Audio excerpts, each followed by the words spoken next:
Hello, good morning everyone, welcome back to my another blog. আপনারা সবাই কেমন আছেন? আশা করছি সবাই অনেক বেশি ভালো আছেন এবং সুস্থ আছেন। তো গতকালকের ব্লগে যেমনটা বলছিলাম যে খিচুড়ি বসাতে গিয়ে দেখি যে গ্যাস নেই, খিচুড়ি আর খাওয়া হয়নি। তো বলেছিলাম যে পরের দিন সকালে যখন গ্যাস আসবে তখনই আবার খিচুড়িটা রান্না করব। তো সেই রকমই সকাল সকাল ঘুম থেকে উঠে চুলায় খিচুড়িটাকে বসিয়ে দিলাম। আর তারপর এখানে মোটামুটি ফুটে উঠেছে চাল ডাল সব কিছুই। আর এখানে কিছুটা মশলা দিয়ে এবার আর কিছুক্ষণ জাল করে তারপর আমি এটা সম্বারটা দিয়ে নেব।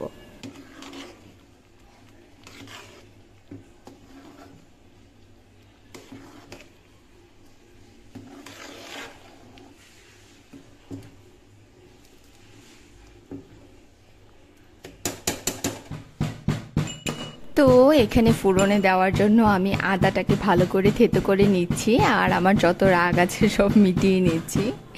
আসলে মোটেও এমন না, আমার কোনো রাগ নেই আপাতত, মানে রাগ থাকলে সেটা পরের ব্যাপার, এখন আপাতত নেই। এখন হচ্ছে আদাটাকে থেতো করে নিচ্ছি ফোড়নে দেওয়ার জন্য।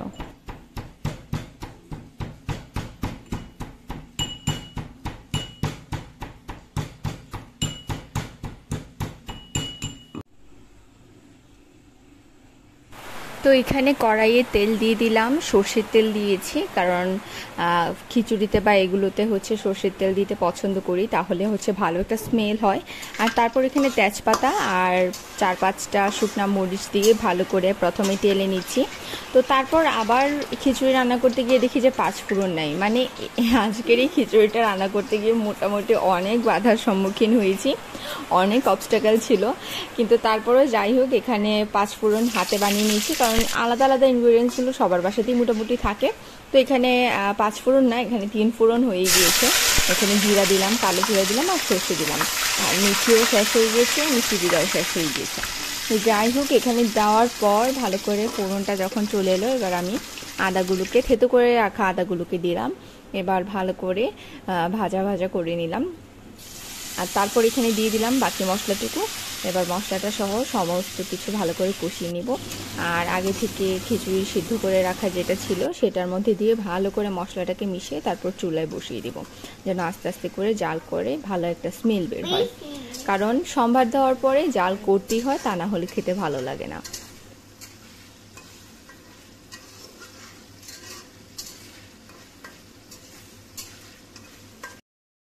তো এই যে খিচুড়িটাকে আমি পাশের সিঙ্কেই রেখে দিয়েছিলাম, এবার হচ্ছে বাগারটা দিয়ে নিচ্ছি আর তারপর আস্তে আস্তে করে সবটাকে মিশিয়ে নিব। তো খিচুড়িটা বেসিক্যালি এমন হয় যে রান্না করার পরে দেখা যায় যে যতটুকু পাতলা মনে হয় চুলায় থাকতে, নামানোর পরে দেখা যায় যে আরও অনেক বেশি ঘন হয়ে যায়। তো এরকমই মনে হচ্ছিল, এখানে বাগার দিতে দিতে দেখা যাচ্ছিল যে জিনিসটা একটু ঠান্ডা হয়ে একটু মানে জমে গিয়েছে আর কি। তো মনে হলো যে না, আর একটু এটাতে একটু পাতলা হওয়া দরকার খিচুড়ি হিসাবে। তো আমি হচ্ছে ওখান দিয়ে জল গরম করতে বসিয়ে দিয়েছি। এবার ভালো করে মশলাটাকে মিশিয়ে তারপর এখানে একটু জল, গরম জল দিয়ে পাতলা করে নেব, তারপর আস্তে আস্তে করে জাল করে নেব।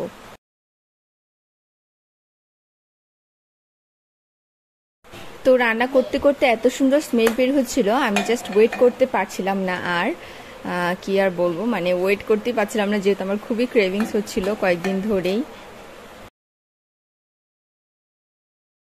আর এখান দিয়ে হচ্ছে খিচুড়ির সাথে কি খাবো সেটা চিন্তা করছিলাম। তো যেহেতু চিকেন আছে, চিকেন দিয়ে খেতে ইচ্ছে করছিল আমার। তো চিকেন দিয়ে খাবো, কারণ গতকালকে চিকেনটা আমরা ভালো করে হচ্ছে ওভেনে আমি গরম করে রেখে দিয়েছি। আর ভাবলাম যে একটু ডিম ভাজি করে নিই, ডিম আচার আর চিকেন দিয়ে হচ্ছে খিচুড়িটা আজকে খাবো। অন্যান্য সময় দেখা যায় যে সবজি দিয়ে খিচুড়ি রান্না করে বেগুনি বা আলু ভাজি এগুলো দিয়ে মোস্ট অফ দ্য টাইম খাওয়া হয়। বাট আজকে একটু অন্যরকম খাবো, অন্যরকমই খেতে ইচ্ছে করছে বলে। তো এই যে এখানে আমি গরম জলটা দিয়ে নিলাম। এবার হচ্ছে কিছুক্ষণ সময় নেড়ে চেড়ে এটাকে আর একটু পাতলা করে নেব আর তারপরে কিছুক্ষণ সময় জাল করে নেব।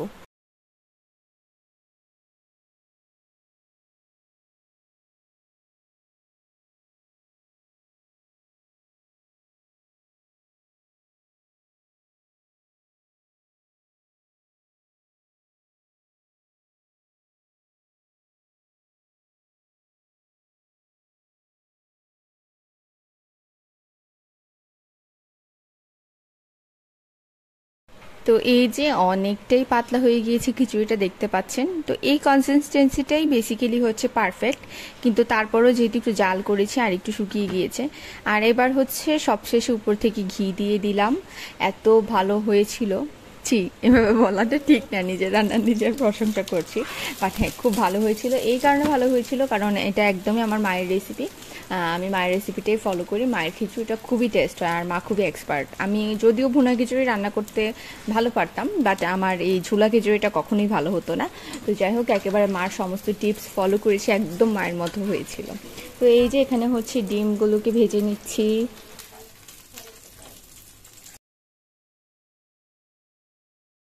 তো এখানে ডিম ভাজিও হয়ে গেল, 2টা ডিমই ভাজি করেছি, এগুলোকে হাফ করে খাওয়া হবে কারণ যেহেতু চিকেন আছে, সো সেই জন্য। তো এই যে এখানে হচ্ছে আমি আমার জন্য খিচুড়ি সার্ভ করে নিলাম। এখানে চিকেন, আচার, ডিম সব কিছু আছে।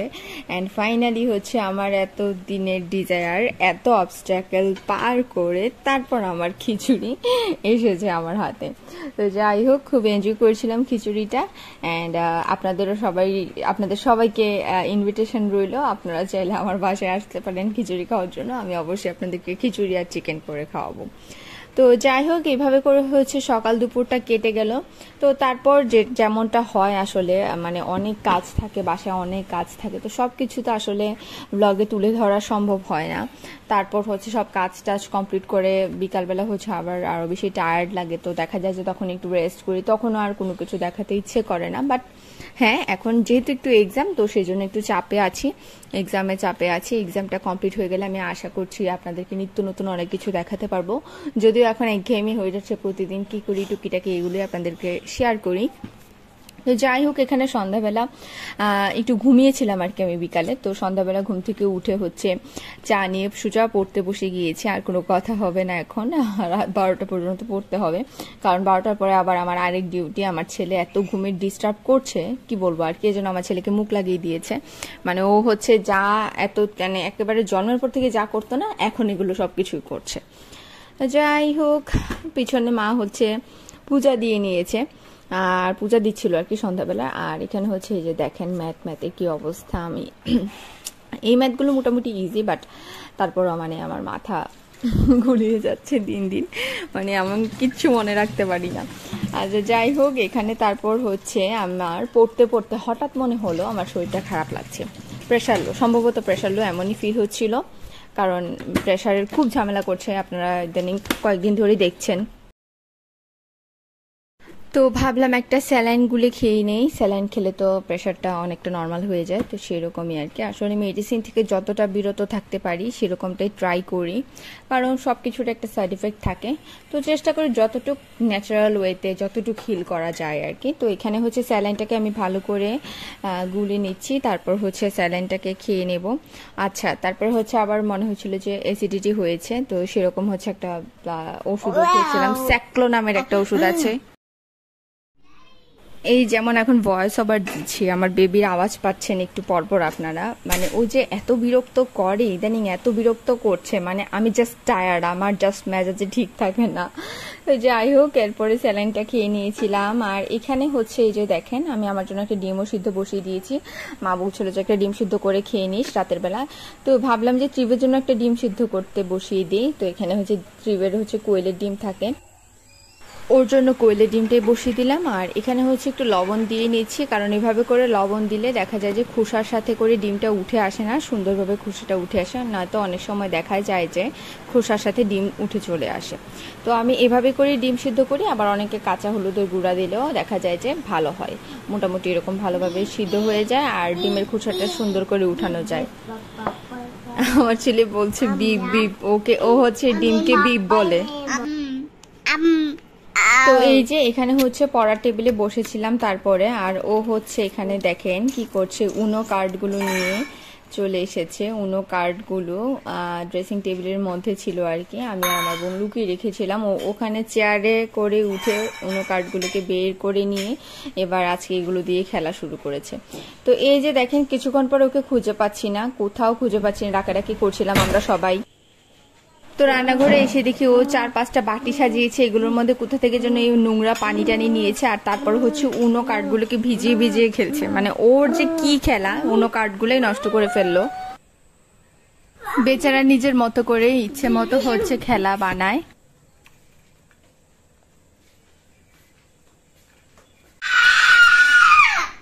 এখন না, পরে পরে।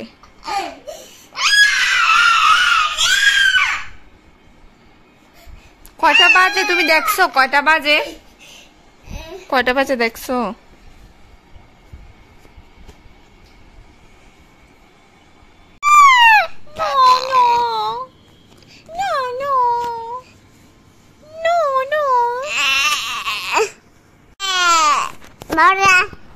বলো।